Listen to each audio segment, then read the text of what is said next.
Terima kasih untuk memimpin pujian, singer, juga para imam musik. Saya akan mulai dengan pertanyaan. Ya, kalau bisa jawab, jawab. Kalau tidak, enggak apa-apa. Pertanyaannya, minggu kemarin siapa yang bawa firman? Wah, puji Tuhan, Pak Joni Lomanto. Temanya apa?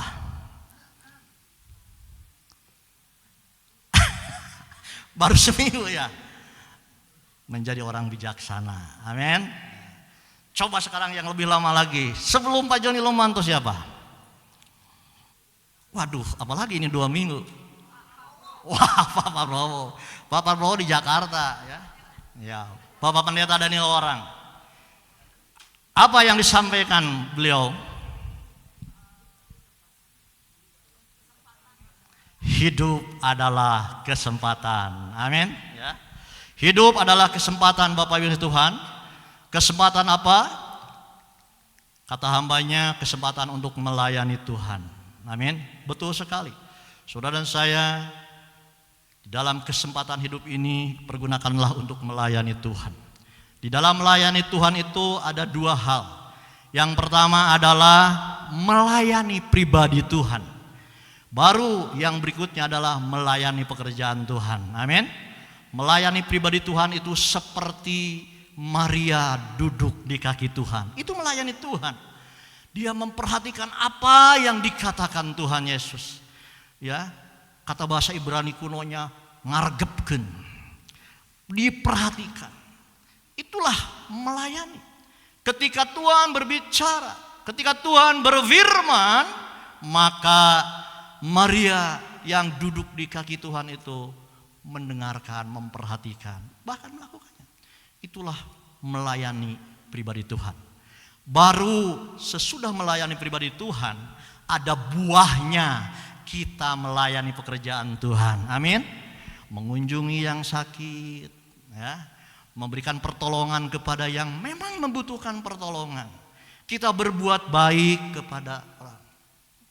Memiliki simpati, bahkan lebih dari simpati, memiliki empati kepada orang yang sedang kesesakan, yang susah, yang sedang bingung. Itu adalah melayani pekerjaan Tuhan. Karena Tuhan Yesus datang ke dunia ini menyembuhkan yang sakit, ya, mencelikan mata yang buta, membuat orang yang lumpuh bisa berjalan, bahkan yang mati dibangkitkan. Itulah pelayanan yang dilakukan Tuhan Yesus.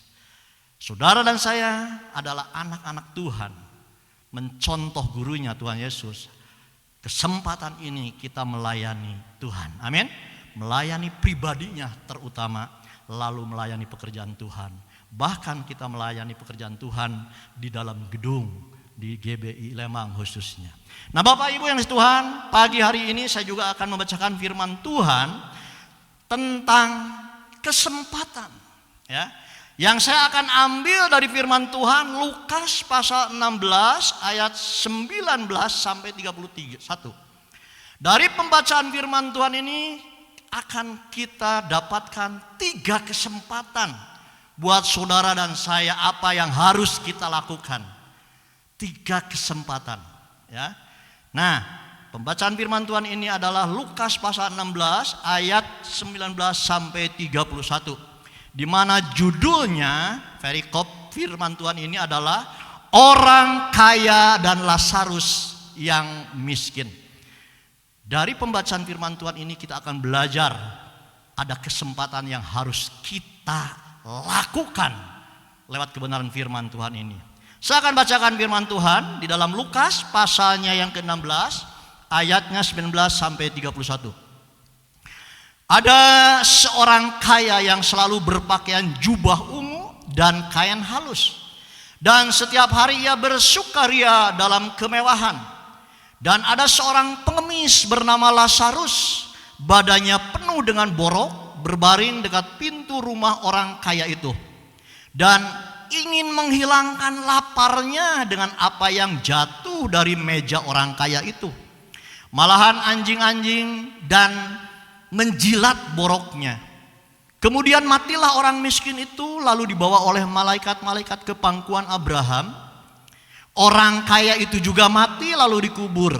Dan sementara ia menderita sengsara di alam maut, ia memandang ke atas, dan dari jauh dilihatnya Abraham dan Lazarus duduk di pangkuannya. Lalu ia berseru katanya, "Bapak Abraham, kasihanilah aku, suruhlah Lazarus supaya ia mencelupkan ujung jarinya ke dalam air dan menyujukkan lidahku, sebab aku sangat kesakitan dalam nyala api ini." Tetapi Abraham berkata, "Anak, ingatlah bahwa engkau telah menerima segala yang baik sewaktu hidupmu, sedangkan Lazarus segala yang buruk. Sekarang ia mendapat hiburan dan engkau sangat menderita. Selain daripada itu, di antara kami dan engkau terbentang jurang yang tak terseberangi, supaya mereka yang mau pergi dari sini kepadamu ataupun mereka yang mau datang dari situ kepada kami tidak dapat menyeberang." Kata orang itu, "Kalau demikian aku minta kepadamu Bapak, supaya engkau menyuruh dia ke rumah ayahku, sebab masih ada 5 orang saudaraku, supaya ia memperingati mereka dengan sungguh-sungguh, agar mereka jangan masuk kelak ke dalam tempat penderitaan ini." Tetapi kata Abraham, "Ada pada mereka kesaksian Musa dan para nabi. Baiklah mereka mendengarkan kesaksian itu." Jawab orang itu, "Tidak Bapak Abraham, tetapi jika ada seorang yang datang dari antara orang mati kepada mereka, mereka akan bertobat." Kata Abraham kepadanya, "Jika mereka tidak mendengarkan kesaksian Musa dan para nabi, mereka tidak juga akan mau diyakinkan, sekalipun oleh seorang yang bangkit dari antara orang mati." Amin. Bapak Ibu yang dikasihi Tuhan, ini cerita Tuhan Yesus, cerita kebenaran firman Tuhan. Ini berbicara di dalam hal ini kesempatan. Nah, yang namanya kesempatan itu tidak selalu ada. Kalau selalu ada itu namanya bukan kesempatan, itu rutinitas, ya. Tapi kesempatan itu tidak selalu ada, kadang kelewat. Itu namanya kesempatan. Dari pembicaraan firman Tuhan ini tadi sudah saya katakan ada 3 kesempatan pada orang yang masih hidup. Siapa orang yang masih hidup? Saudara dan saya. Amin. Ada 3 kesempatan dari pembacaan firman Tuhan itu buat saudara dan saya, ya.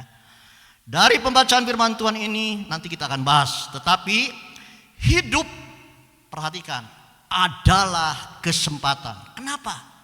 Karena hidup itu tidak selamanya. Ada batasnya, yaitu kematian. Ya. Semua manusia akan mati. Saudara dan saya pun akan mati. Hanya waktunya yang tidak tahu. Dan cara matinya bagaimana tidak ada yang tahu. Ada yang sakit, ada yang lagi olahraga, ada yang kecelakaan. Itu hanya jalannya. Tetapi semuanya bakal mati, ya. Itulah bahwa saudara dan saya selama masih kehidupan itu ada kesempatan yang akan kita bahas pagi hari ini, ya. Nah, Bapak Ibu yang dikasihi Tuhan, firman Tuhan berkata demikian di dalam Mazmur pasalnya ke-90 ayatnya yang ke-10. Ini sering disampaikan kalau di rumah duka, ya. Dikatakan firman Tuhan Mazmur 90 ayat 10, "Masa hidup kami 70 tahun dan jika kami kuat 80 tahun. Dan kebanggaannya adalah kesukaran dan penderitaan, sebab berlalunya buru-buru dan kami melayang lenyap." Firman Tuhan katakan masa hidup manusia itu 70 tahun. Jika kuat, bisa 80 tahun. Kalaupun bisa lebih dari 80 tahun, itu adalah bonus kasih anugerah daripada Tuhan. Amin. Berikan tepuk tangan bagi Tuhan. Tetapi ingat, ya, mau 70, mau 80, yang namanya di atas 60 itu sudah kelasnya kelas umas, ya. Usia emas, lansia, ya, lanjut. Maka tidak salah firman Tuhan katakan kebanggaannya adalah kesukaran dan penderitaan. Artinya Bapak Ibu yang kasih Tuhan, dengan bertambahnya umur, makin tua, tambah sukar, tambah penderitaan. Amin. Makin merosot kekuatan tubuh manusia itu. Bapak Ibu yang kasih Tuhan, saya dulu dengan Pak Sianduri, dengan Pak Ayo, wah, umur 40 sampai 50 masih gagah bulu tangkis ya. Masih bisa 3 set ya Pak ya. Ya Pak ya. Begitu sudah lewat 60 sekarang setengah set ngos-ngosan. Nggak bisa. Kenapa? Itu alami. Manusiawi, makin tambah umur merosot kekuatan. Kulit tambah keriput dan seterusnya dan seterusnya. Tidak bisa dipungkiri. Tidak bisa ditolak. Jangan ditengking-tengking. Dolah sama Tuhan. Nah, itu alami, sudah alami. Itu aturan dari Tuhan juga. Nah Bapak Ibu yang Tuhan, tambah umur dan tambah tua mendekati penyakit. Ya, pastilah ya penyakit. Kelihatannya Pak Jajang gagah di sini kan.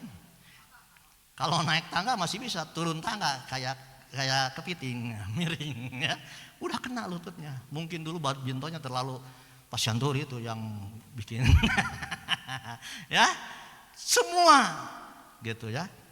Bahkan saya pernah ngobrol-ngobrol waktu di mobil mau ke rumah sakit, saya dengan Ibu Lika, dengan Firma kalau nggak salah ya, Pak Ibu Johan dengan Rian, ngobrol-ngobrol. Iya, kalau sudah tua itu kita akan ada penyakit 5B. 5B, kita nggak bahas 5B ya. Itu semua akan mendapatkan itu ya, 5B ya. B ini bahasa Ibrani kuno sekali ya. Kalau sudah tua itu ada penyakit 5B. B pertama biasanya bolot saudara. Sering lupa pohoan. Nah itu datang saudara ya. Itu kadang-kadang yang sudah parah pikun. Itu tidak bisa dipungkiri ya. B kedua budek, torek. Orang lain kalau ngomong harus keras. Apa? Apalagi di tempat ribut ya. B ketiga bolor saudara. Matanya mulai nggak kelihatan, bolor ya. Ditambah kacamata udah +3. ya. Tapi kan berem-berem mah kertas segi 4 perpanjangan ini jelas. Masih jelas, jarak jauh juga. Wah itu mah 100.000 udah jelas ya. Itu saudara mulai bolor ya. Yang berikutnya ini yang bahan ketawaan, boson saudara ya. Boson itu kadang pingin cepet-cepet nggak ketahan, buang air besar, buang air kecil ya. Maaf bicara, suara keluar nggak ketahan, itu saudara tanda-tanda udah umas, semua akan mengalami seperti itu suatu saat ya. Dan yang keempat ini itu adalah berbicara tentang fisik ya. Tentang fisik, otak, telinga, mata ya. Tetapi yang kelima itu tentang hati. Dikatakan penyakit yang kelima tentang hati adalah belikan saudara. Tahu belikan? Gampang punung, mudah tersinggung saudara. Tetapi kalau masalah hati sebetulnya tidak terpengaruh dengan umur. Sepanjang kita memiliki hubungan yang intim dengan Tuhan, ada di dalam Tuhan, justru hati kita lebih mulia. Amin. Berikan tepuk tangan bagi Tuhan ya. Semakin tua, semakin sungguh-sungguh di dalam Tuhan, tidak mudah tersinggung, lebih toleransi, lebih memaklumi, lebih memaafkan. Amin. Kecuali yang di luar Tuhan, sedikit-sedikit nggak tahu siapa saya, waduh, dirinya sendiri nggak tahu ya, kasihan. Nah Bapak Ibu yang Tuhan, firman Tuhan katakan jagalah hatimu dengan segala kewaspadaan, karena dari situlah terpancar kehidupan. Orang yang menjaga hati, saya yakin dan percaya tidak mudah tersinggung. Amin. Tidak murah menjadi pemarah. Nah, yang berikutnya di dalam firman Tuhan itu dikatakan sebab berlalunya buru-buru. Dikatakan dan kami melayang lenyap. Ini berbicara kematian. Jadi kematian itu diumpamakan firman Tuhan cepat. 70-80 tahun itu singkat ketika kita bandingkan dengan kehidupan di dalam kekekalan. Amin. Jadi saudara dan saya hidup di dunia ini singkat. Maka di dalam kehidupan yang singkat ini ada kesempatan yang harus kita lakukan. Ya. Berlalunya buru-buru dan kami melayang lenyap itu berbicara kematian. Hidup ini singkat. Bahkan ada firman Tuhan dikatakan hidup manusia itu diumpamakan seperti uap. Pagi ada, siang sorenya sudah lenyap. Itulah kehidupan manusia. Maka dari itu mari jadilah seperti yang disampaikan minggu kemarin. Jadilah orang-orang yang bijaksana. Amin. Yang suka menghitung hari-hari di dalam kehidupan kita ini. Jangan seperti orang kaya yang bodoh ini. Ada satu firman Tuhan ya, di dalam Lukas pasal 16 ayat 22 sampai 23. Ini adalah orang bodoh, bukan orang yang bijaksana. Ya. Tapi sebelum itu saya mau baca dulu Lukas 16 ayat 22 sampai 23. Tolong tampilkan pembacaan yang tadi yang pertama. Dikatakan demikian. Lukas 16 ayat 22 sampai 23. Kemudian matilah orang miskin itu lalu dibawa oleh malaikat-malaikat ke pangkuan Abraham. Orang kaya itu juga mati lalu dikubur, dan sementara ia menderita sengsara di alam maut, ia memandang ke atas dan dari jauh dilihatnya Abraham dan Lazarus duduk di pangkuannya. Orang kaya mati, orang miskin mati. Tadi saya katakan semua orang akan mati. Raja akan mati, rakyat jelata akan mati, pejabat akan mati. Semua manusia yang hidup akan diakhiri dengan mati. Ya. Akan diakhiri dengan mati. Ya. Tetapi bukan berarti kita tidak boleh kaya selama ada di dunia ini. Saya sering ulang-ulang, kaya tidak haram, kaya tidak dosa. Kalau kita bisa mengelolanya untuk kemuliaan bagi Tuhan, justru itu menyukakan dan menyenangkan hati Tuhan. Amin. Saya berangkat tangan, biarlah seluruh umat di GBI Lembang ini diberkati bagi kemuliaan Tuhan. Berikan tepuk tangan bagi Tuhan. Nah, saya akan sampaikan yang tadi saya sampaikan. Jangan menjadi orang kaya yang bodoh. Firman Tuhan, ya, perhatikan. Kehidupan itu adalah kesempatan. Ada perumpamaan orang kaya dengan segala rencananya. Karena kaya dia punya rencana, ya. Di dalam Lukas pasalnya yang ke-16 Lukas 12 ayatnya 16 sampai 21. Saya akan bacakan ya. Lukas 12 ayatnya 16 mulai sampai 21. Kemudian Tuhan Yesus mengatakan kepada mereka suatu perumpamaan, katanya. Ada seorang kaya, tanahnya berlimpah-limpah hasilnya. Ia bertanya dalam hatinya, apakah yang harus aku perbuat? Sebab aku tidak mempunyai tempat di mana aku dapat menyimpan hasil tanahku. Lalu katanya, inilah yang akan aku perbuat. Nah, ini rencananya.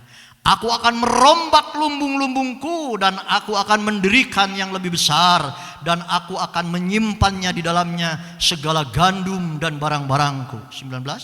Sesudah itu aku akan berkata kepada jiwaku, jiwaku, ada padamu banyak barang tertimbun untuk bertahun-tahun lamanya. Beristirahatlah, makanlah, minumlah, dan bersenang-senanglah. Perhatikan ayat 20. Tetapi firman Allah kepadanya, hei engkau orang bodoh, pada malam ini juga jiwamu akan diambil daripadamu, dan apa yang telah kau sediakan untuk siapakah itu nanti? Demikianlah jadinya dengan orang yang mengumpulkan harta bagi dirinya sendiri, jikalau ia tidak kaya di hadapan Allah. Amin. Orang kaya ini punya rencana, tetapi ada batas hidupnya. Sebelum dilaksanakan rencananya, ternyata sudah diambil oleh Tuhan sang pemilik nyawa. Hilanglah kesempatan rencana untuk menimbun hartanya itu. Nah, Bapak Ibu yang kasih Tuhan, dari kebenaran firman Tuhan ini, mari kita renungkan. Hidup ini singkat, hidup ini adalah kesempatan. Kalau kita punya rencana yang baik, yang berkenan di hadapan Tuhan, jangan ditunda-tunda. Amin. Bapak Ibu yang kasih Tuhan, saya nanti kalau punya A, B, C, akan saya sumbangkan ke rumah Tuhan. Ya, di nanti pada sudah ada. Kalau diambil oleh Tuhan, maka hilanglah kesempatan itu. Amin. Nah, Bapak Ibu yang kasih Tuhan, punya rencana tetapi ada batasnya hidup dan kesempatan hilang. Jadilah orang kaya yang kaya di hadapan Allah. Amsal 11 ayat 24 sampai 25 berfirman, ada yang menyebar harta tetapi bertambah kaya. Ada yang menghemat secara luar biasa. Waduh, hidup hemat boleh, bagus. Tetapi kalau sangat luar biasa menghemat, itu sindiran kata dari pelit, kikir. Amin. Hemat tidak dosa, hemat itu bagus. Menggunakan sesuai dengan kebutuhan, bukan keinginan. Bukan poya-poya, tetapi memang kebutuhan. Tetapi kalau menghemat secara luar biasa, jangankan buat orang lain, untuk diri sendiri pun pelit. Itu yang tidak boleh. Amin. Saya ulangi, ada yang menyebar harta, suka memberi, penyebar, tetapi bertambah kaya. Ada yang menghemat secara luar biasa, ya, pelit, jangan keluar, namun selalu berkekurangan. Siapa banyak memberi berkat, diberi kelimpahan. Siapa memberi minum, ia sendiri akan diberi minum. Amin. Jadilah orang-orang yang suka menyebar harta, ya, melayani Tuhan pribadinya, melayani sesama orang-orang yang membutuhkan. Amin. Yang orang yang kekurangan, orang yang butuh pertolongan, dan kita mampu lakukanlah itu. Nah, Bapak Ibu yang Tuhan, ingat, umur itu sudah ditentukan oleh Tuhan. Setiap kita sudah ditentukan oleh Tuhan. Ini bukan kata saya, tapi kata firman Tuhan. Saudara dan saya sudah ditentukan. Cuman kita enggak tahu. Apakah saya ditentukannya sampai besok? Atau sampai sore nanti? Atau mungkin 30 tahun lagi akan datang? Tidak tahu. Tuhan yang tahu. Sudah ditentukan. Yuk kita baca firman Tuhannya. Di dalam Mazmur 39 ayat 5 sampai 6 dikatakan begini. Mazmur 39 ayat 5. Tuhan, ya Tuhan, beritahukanlah kepadaku ajalku. Ya. Ya Tuhan, beritahukanlah kepadaku ajalku, kematian. Dan apa batas umurku, supaya aku mengetahui betapa fananya aku. Ayat 6. Sungguh hanya beberapa telempap. Telempap itu saya baca di dalam KBBI. Setelapak tangan, itu perumpamaan setelapak tangan. Dikatakan sungguh hanya beberapa telapak tangan saja kau tentukan umurku. Bagimu hidupku seperti sesuatu yang hampa. Ya, setiap manusia hanyalah kesia-siaan. Amin. Sungguh hanya beberapa telempap saja kau tentukan. Tuhan menentukan. Di hadapan Tuhan itu umur manusia seperti ya setelapak tangan aja lah. Itu. Memang betul kalau kita bandingkan dengan kekekalan nanti. Nah, Bapak Ibu yang Tuhan, dari firman Tuhan ini jelas sekali bahwa umur itu ada batasnya, dan Tuhan yang menentukan umur manusia 70, 80, lebih atau kurang dari 70, atau baru lahir meninggal. Itu Tuhan yang menentukan. Jadi Bapak Ibu yang Tuhan, kalau umur itu ditentukan oleh Tuhan dan kita tahu, ya, maka kalau sudah melewati batas yang ditentukan Tuhan, maka hilanglah kesempatan. Amin. Contoh, orang yang belajar sudah lewat masa waktunya ujian, ngapain? Udah hilang. Umpamanya hari Senin ada ujian, kesempatannya hari Senin ujian. Lalu orang itu melewati hari Senin, belajarnya hari Selasa. Percuma, sia-sia. Firman Tuhan katakan, kesia-siaan. Jadi kalau ujian hari Senin, maka belajarnya sebelumnya. Betul? Begitupun hidup. Sebelum Tuhan ambil kesempatan ini pakai. Amin. Di dalam kehidupan kita. Orang yang belajar sesudah lewat masa ujian sudah hilang kesempatan. Kita tidak bisa menambah umur. Tidak salah berolahraga. Tidak salah kita harus memilih makanan yang sehat. Ya. Tapi tentang umur, itu adalah otoritas Tuhan. Amin. Ada yang sehat, rajin olahraga, makan dijaga. Tapi kalau udah waktunya mati ya mati saja. Ada juga yang sakit-sakitan bertahun-tahun. Tapi kalau belum waktunya Tuhan ya berarti sedang diberi kesempatan. Pergunakanlah waktu yang ada ini.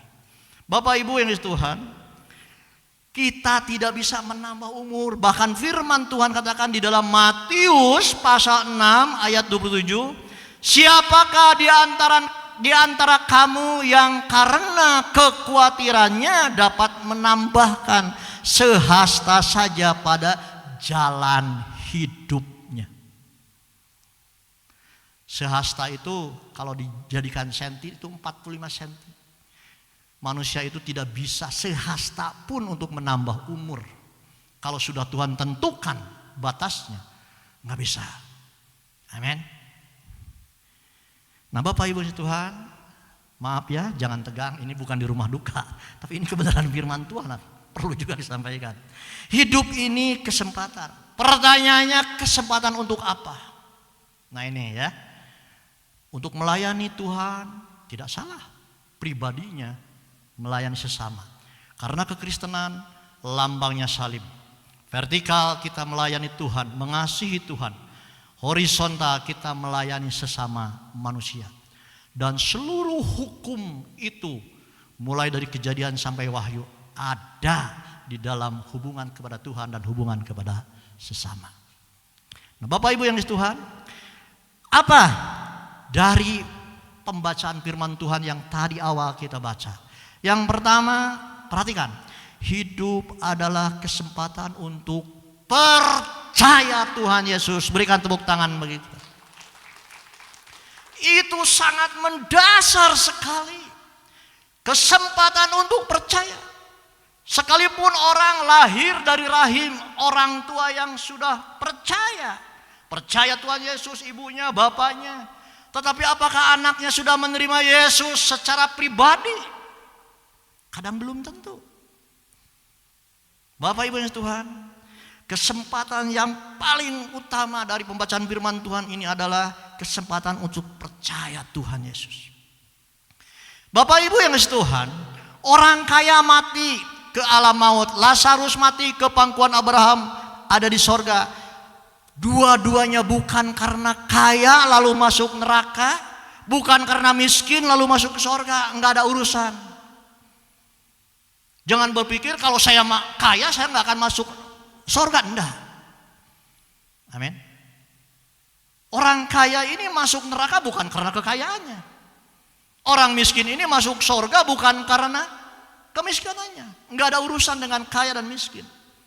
Syarat utama untuk bisa masuk ke dalam kerajaan sorga adalah percaya Tuhan Yesus. Menerima Yesus Kristus sebagai Tuhan, sebagai Allah, sebagai juru selamat pribadi di dalam kehidupan saudara dan saya. Berikan tepuk tangan bagi Tuhan. Amin. Itu syarat utama. Penyebab atau syarat utama masuk ke sorga adalah percaya Tuhan Yesus, menerima Tuhan Yesus sebagai juru selamat. Firman Tuhan berkata, karena begitu besar kasih Allah akan dunia ini, sehingga ia mengaruniakan anaknya yang tunggal, supaya setiap orang yang percaya kepadanya tidak binasa, melainkan beroleh hidup kekal. Amin. Jadi supaya memperoleh hidup kekal, saudara dan saya harus percaya dan menerima Yesus Kristus sebagai Tuhan, sebagai Allah. Itu sangat penting. Amin. Ya, sangat penting Bapak Ibu Tuhan. Ya, sekali lagi, setiap orang yang percaya kepadanya tidak binasa, melainkan beroleh hidup yang kekal. Dan perhatikan, orang masuk surga atau masuk neraka itu apa? Bukan permen, permanen. Ya, kekal, tidak bisa pindah-pindah. Kalau sudah masuk neraka, neraka permanen. Kalau sudah masuk surga, surga permanen.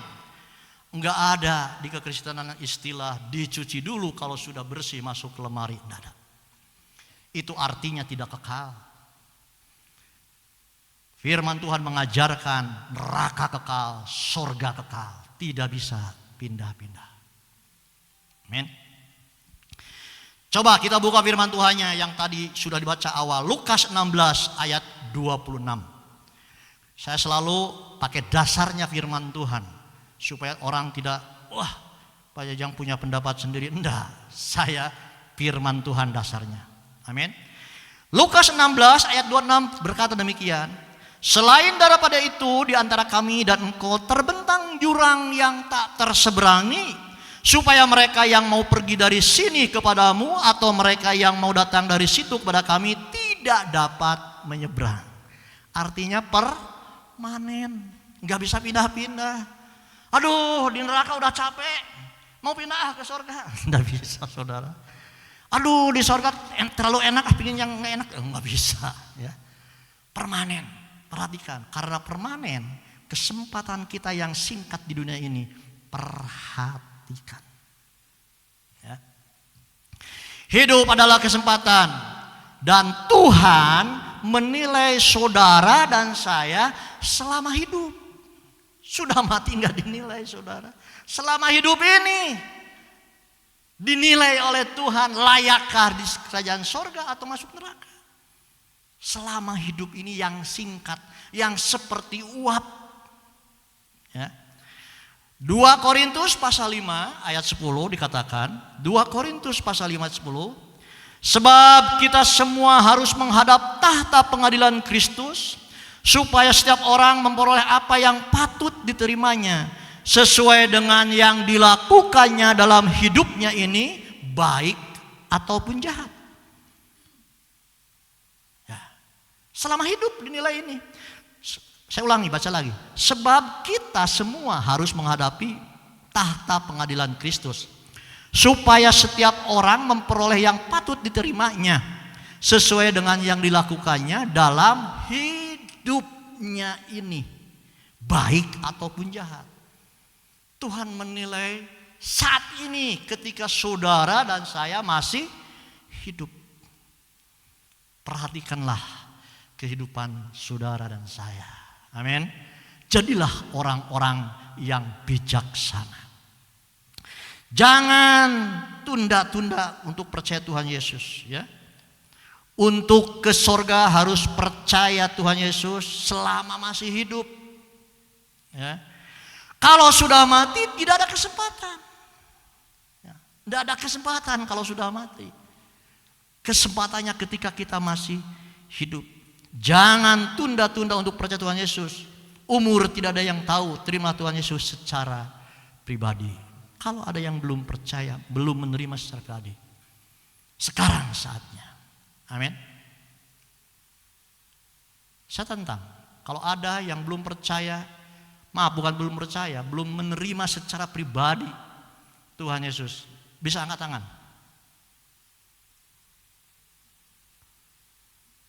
Puji Tuhan, semuanya sudah terima Tuhan Yesus. Berikan tepuk tangan begitu. Puji Tuhan.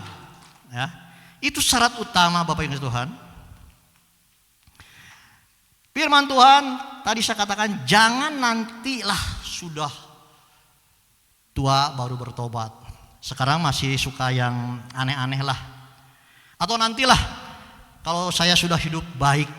Kan banyak yang begitu ya.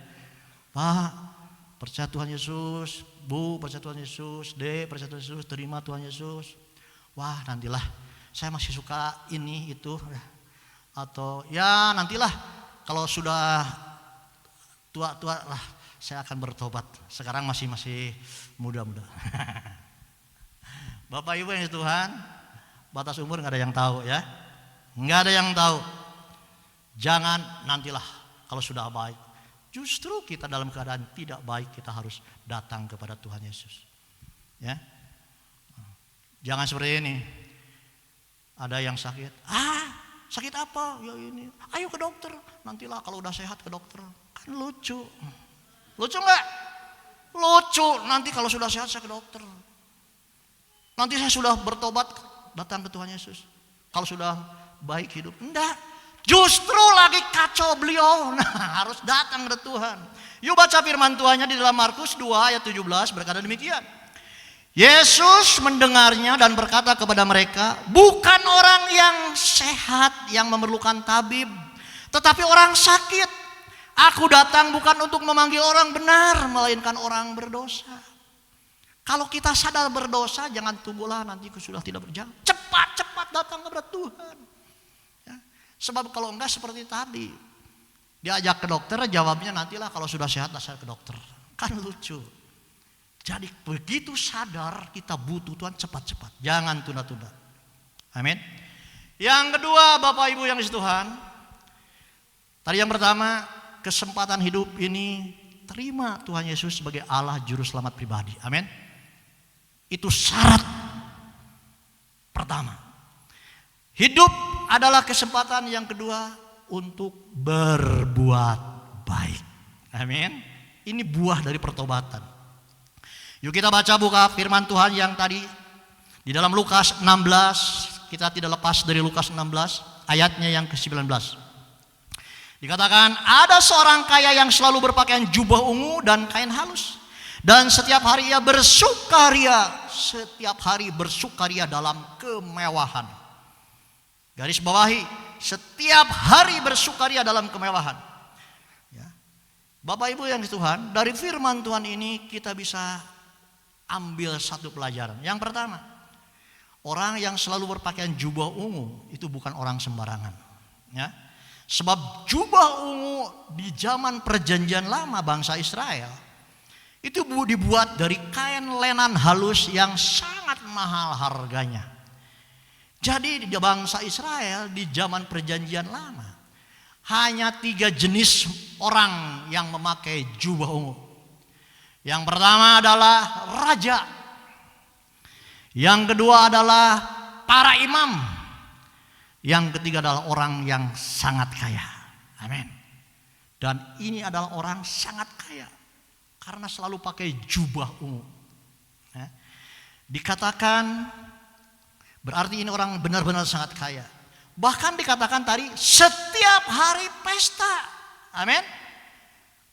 Setiap hari ia bersukaria dalam kemewahan. Artinya setiap hari pesta.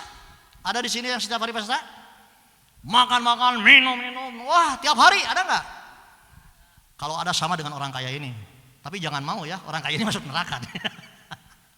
Tiap hari masuk neraka. Tiap hari pesta pora, saudara. Saya masih percaya masih ada orang yang pesta dalam hidupnya 3 kali lah. Ketika lahiran, wah pesta lahiran, ada anggota baru. Ketika pernikahan, wah pesta pernikahan. Ketika kematian, wah pesta kematian. 3 kali lah seumur hidup. Tapi ada yang pesta tiap tahun, ada nggak? Ada, yang ulang tahun lah. Bu Cipto tiap tahun. Pak Cipto tiap tahun lah, ulang tahun ada. Tetapi yang setiap hari pesta bersukaria dalam kemewahan, saya kira nggak ada. Orang ini sangat kaya, amin, sangat kaya. Tetapi bandingkan dengan Lukas pasal 16 ayat 20. Di satu sisi, wah ini orang kaya pesta setiap saat. Bandingkan dengan Lukas 16 ayat 20 dan 21. Dan ada seorang pengemis bernama Lazarus, badannya penuh dengan borok, berbaring dekat pintu rumah orang kaya itu, dan ingin menghilangkan laparnya dengan apa yang jatuh dari meja orang kaya itu. Malahan anjing-anjing datang dan menjilati boroknya. Kontras sekali ya. Di satu tempat itu, di satu tempat orang kaya pesta bersukaria, itu di satu tempat orang ini, pengemis Lazarus ya. Lazarus itu tidak sehat, sakit, pincang kakinya, kelaparan, lemah. Anjing pun menjilat boroknya, nggak bisa ngusir, dibiarin menjilat, saking lemahnya.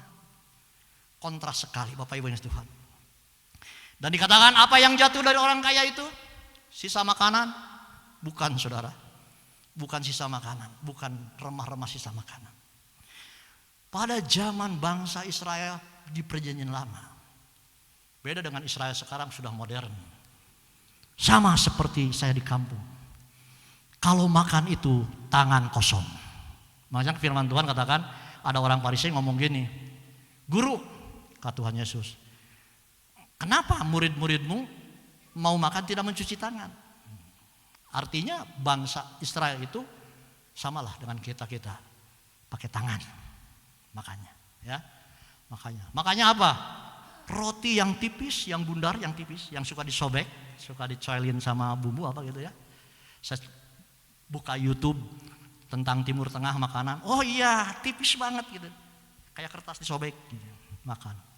Nah, ketika makan dengan daging, lemak dan sebagainya, tangannya kotor. Sesudah kenyang, masih ada roti itu dipakai ngelap tangan. Ya, minyak apa, kotoran lap dilempar. Itu yang dimakan oleh Lazarus. Kalau menurut saya betapa kejamnya ini orang kaya ini ya. Nah, Bapak Ibu yang dikasihi Tuhan, pertanyaannya, orang kaya ini jahat atau tidak? Yang jawabannya jahat, angkat tangan. 1, 2, 3, banyak. Yang tidak jahat, angkat tangan. Yang cari aman, angkat kaki. Bapak Ibu yang kasih Tuhan, orang kaya ini tidak jahat. Buktinya, tidak mengusir Lazarus. Lazarus pincang bukan karena orang kaya. Lazarus sakit bukan karena orang kaya. Ya. Lazarus miskin bukan karena orang kaya. Jadi orang kaya ini tidak jahat, tetapi tidak baik. Amin. Kalau baik mah tuh dikasih makan, diajak ke dokter, betul Bu. Pelit orang kaya ini. Kalau dia baik pasti diajak makan, dikasih makan, dibawa ke dokter, ke tabib pada zaman itu. Jadi Bapak Ibu yang Tuhan, saudara dan saya jangan puas menjadi orang yang tidak jahat, tetapi harus juga menjadi orang yang baik. Berikan tepuk tangan bagi Tuhan. Jangan cukup, wah saya nggak jahat, tetapi tidak baik.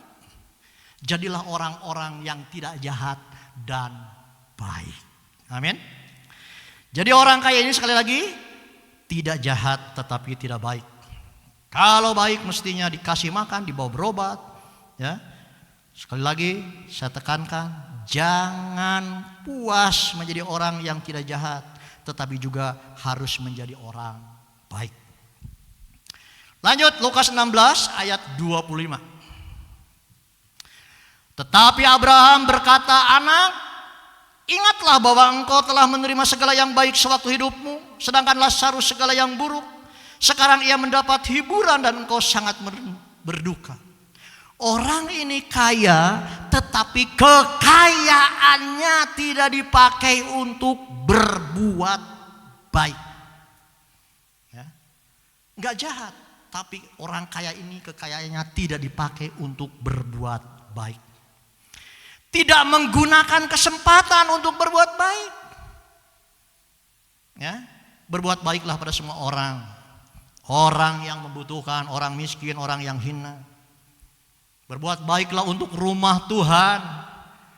Kalau di sini ada program untuk membangun ruang sekolah minggu, di antara kita ada berbuat baiklah, investlah untuk kemuliaan bagi Tuhan, untuk anak-anak kita. Amin. Jangan berpikir menabur menuai, tetapi berpikir invest untuk anak-anak kita masa depan. Amin. Kalau menabur menuai itu cepat. Nabur jagung 3 bulan udah panen. Kalau invest itu jangkanya lama, tapi hasilnya luar biasa. Saya berdoa anak-anak sekolah minggu yang banyak itu jadi orang-orang yang luar biasa di hadapan Tuhan. Amin. Menjadi orang-orang yang dahsyat di hadapan Tuhan, dipakai bagi kemuliaan Tuhan hidupnya.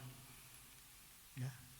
Kita harus berpandangan jauh ke depan untuk anak-anak yang sekarang. Peberihin simkuring. Nah, ini bahasa Ibrani kuno nih. Simkuring mah teu pernah sekolah minggu, teu pernah ngiluan yut, ujug-ujug dewasa. Ya. Untung bisa percaya Tuhan Yesus. Itu karena kasih anugerah Tuhan. Berikan tepuk tangan bagi Tuhan. Bapak Ibu yang di Tuhan, ingat, memang perbuatan baik bukan untuk masuk surga. Ya, betul ya? Saudara dan saya berbuat baik bukan untuk masuk surga. Karena untuk masuk surga itu syaratnya percaya menerima Yesus sebagai Tuhan, sebagai Allah dan Juru Selamat pribadi. Tapi mari kita bahas. Ya. Memang perbuatan baik bukan untuk masuk surga, tetapi di surga ada upah. Perhatikan. Ya. Di sorga itu ada upah untuk setiap kebaikan kita untuk orang lain, ada catatannya di sorga. Jadi jangan sibuk dengan urusan sendiri dan lupa kebaikan untuk orang lain. Ya. Orang seperti ini masuk sorga tetapi tidak dapat upah.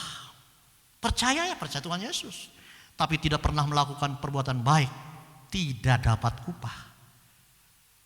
Saudara mau masuk sorga dan dapat upah? Kalau saya mah sangat mau sekali. Amin. Jangan berpikir yang penting masuk surga nggak apa-apa di golodogna oge. Di terasnya juga nggak apa-apa, jangan saudara. Ya. Jangan seperti masuk kerajaan surga seperti orang yang keluar dari api. Habis pakaiannya habis. Orang yang keluar dari api banyak telanjang saudara. Ya. Walaupun dalam kenyataannya kalau udah di api mah mati. Tapi ini kan perumpamaan. Kalau keluar dari api pasti telanjang, habis semuanya. Jadilah kita orang-orang yang masuk kerajaan surga dan mendapatkan upah. Amin. Ya. Orang kaya ini tidak percaya Tuhan Yesus dan tidak melakukan perbuatan baik, maka masuk neraka dan kesempatan percaya Tuhan Yesus sudah tidak ada. Dan kesempatan untuk berbuat baik sudah tidak ada. Orang percaya ini sudah tidak percaya Tuhan Yesus, tidak melakukan perbuatan baik. Mau percaya sudah mati, mau berbuat sudah mati. Firman Tuhan katakan tidak ada kesempatan. Nah Bapak Ibu, saya ulangi supaya tidak salah terima ya. Sekali lagi, boleh kita hidup kaya. Biarlah kaya di hadapan Allah dan kaya menjadi kemuliaan Tuhan. Amin. Saya berdoa jemaat Tuhan di GBI Lembang diberkati Tuhan. Amin. Ya. Kaya tidak dosa, kaya tidak haram, bahkan kaya bisa menjadi kemuliaan bagi Tuhan. Nah Bapak Ibu yang Tuhan, melakukan kebaikan kepada orang lain, bahkan kepada yang paling hina, itu sebenarnya kita sedang melakukan perbuatan baik kepada Tuhan. Amin. Jangan kira lihat orangnya. Ketika kita melakukan perbuatan baik kepada orang, bahkan yang paling hina sekalipun, sesungguhnya hakikatnya kita sedang melakukan perbuatan baik untuk Tuhan. Yuk kita buka firman Tuhannya di dalam Matius 25 ayat 34 sampai 40. Saya bacakan dengan cepat. Matius 25 34 40. Dan raja itu akan berkata kepada mereka yang di sebelah kanannya, mari hai kamu yang diberkati oleh Bapakku, terimalah kerajaan yang telah disediakan bagimu sejak dunia dijadikan.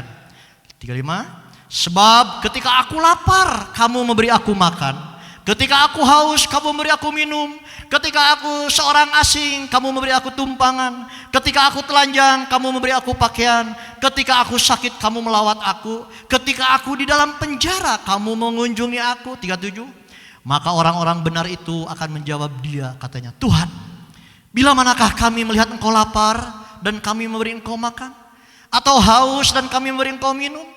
Bila manakah kami melihat engkau sebagai orang asing dan kami memberi engkau tumpangan? Atau telanjang dan kami memberi engkau pakaian? 39. Bila manakah kami melihat engkau sakit dan dalam penjara dan kami mengunjungi engkau? 40. Perhatikan. Dan raja itu akan menjawab mereka, aku berkata kepadamu, sesungguhnya segala sesuatu yang kamu lakukan untuk salah seorang dari saudaraku yang paling hina ini, kamu telah melakukannya untuk aku. Berikan tepuk tangan bagi Tuhan. Amin. Jangan lihat orangnya yang hina itu, tetapi ketika kita melakukan perbuatan baik kepada orang yang hina sekalipun, hakikatnya kita sedang melakukan perbuatan baik bagi Tuhan. Amin. Mengasihi sesama manusia sama dengan mengasihi Tuhan. Itu hukum yang tidak bisa dipisahkan. Kasihilah Tuhan, kasihilah sesama. Mengasihi sama dengan mengasihi Tuhan. Ketika kita mengasihi Tuhan, buahnya mengasihi sama. Bolak-balik aja itu, dekok. Ya.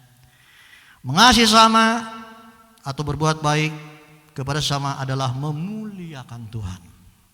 Amsal 14 ayat 31 ya, Amsal 14 31. Siapa menindas orang yang lemah, wah, jangankan berbuat baik, ini malah menindas orang yang lemah. Menghina penciptanya. Siapa pencipta manusia? Tuhan. Hati-hati kalau di antara kita punya kekuasaan, punya jabatan, punya kekayaan, tanpa kita sadari menindas yang lemah. Ketika itu dilakukan, firman Tuhan, bukan kata saya. Firman Tuhan katakan menghina pencipta, menghina Tuhan. Amin. Ya, menghina Tuhan. Ya. Tetapi lanjut, siapa menaruh belas kasihan kepada orang miskin, memuliakan dia. Sebaliknya, kita sedang memuliakan Tuhan. Siapa yang mau berbuat baik kepada sesama, bantulah yang membutuhkan, kunjungi yang sakit, doakan, berkati, miliki hati yang empati. Jangan cukup punya simpati, ya, miliki hati yang empati, merasakan orang yang sedang kesusahan. Bagaimana kalau posisi kita ada di tempat itu, sedangkan kita bisa untuk menolongnya. Amin. Yang ketiga, yang terakhir, kesempatan hidup adalah kesempatan untuk memberitakan Injil. Amin. Ya. Lukas 16 27 sampai 31. Tidak lepas dari firman Tuhan yang dibaca tadi. Kata orang itu, kalau demikian aku minta kepadamu Bapa supaya engkau menyuruh dia ke rumah ayahku. Wah, ini orang kaya, suka perintah-perintah kerjaannya. Sudah di neraka pun memerintah ke Abraham. Kata orang itu, kalau demikian aku minta kepadamu Bapa supaya engkau menyuruh dia ke rumah ayahku. Sebab masih ada 5 orang saudaraku, supaya ia memperingati mereka dengan sungguh-sungguh, agar mereka jangan masuk kelak ke dalam tempat penderitaan ini. Tetapi kata Abraham, ada padamu mereka kesaksian Musa dan para nabi, baiklah mereka mendengarkan kesaksian itu. Jawab orang itu, tidak Bapak Abraham, tetapi jika ada orang yang datang dari antara orang mati kepada mereka, mereka akan bertobat. Kata Abraham kepadanya, jika mereka tidak mendengarkan kesaksian Musa dan para nabi, mereka tidak juga akan mau diyakinkan sekalipun seorang yang bangkit dari antara orang mati. Hilang kesempatannya. Orang kaya ini ingat, aduh masih punya saudara, masih hidup di dunia 5. Jangan sampai saudara saya yang 5 ini masuk seperti saya menderita. Tolong Abraham, minta, suruh tuh si Lazarus. Nyuruh. Tadi awalnya suruh minta air celupkan.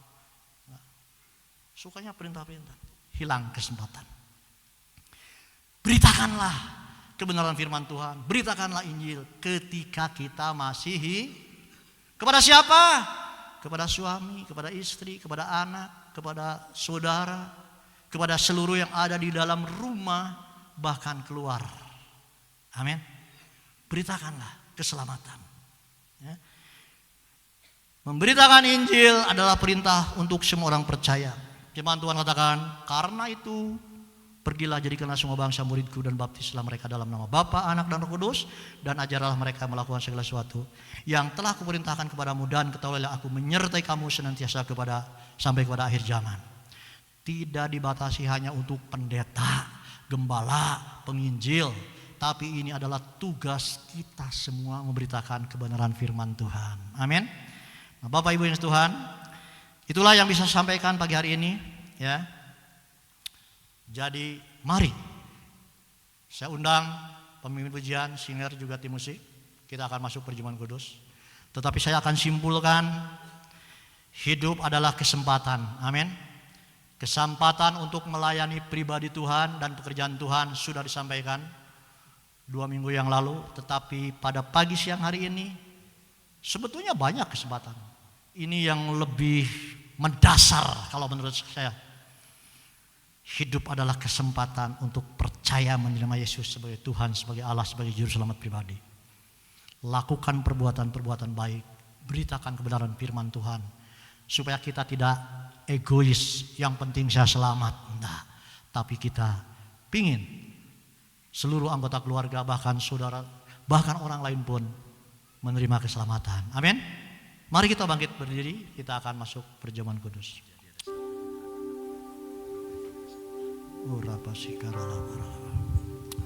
Haleluya, haleluya.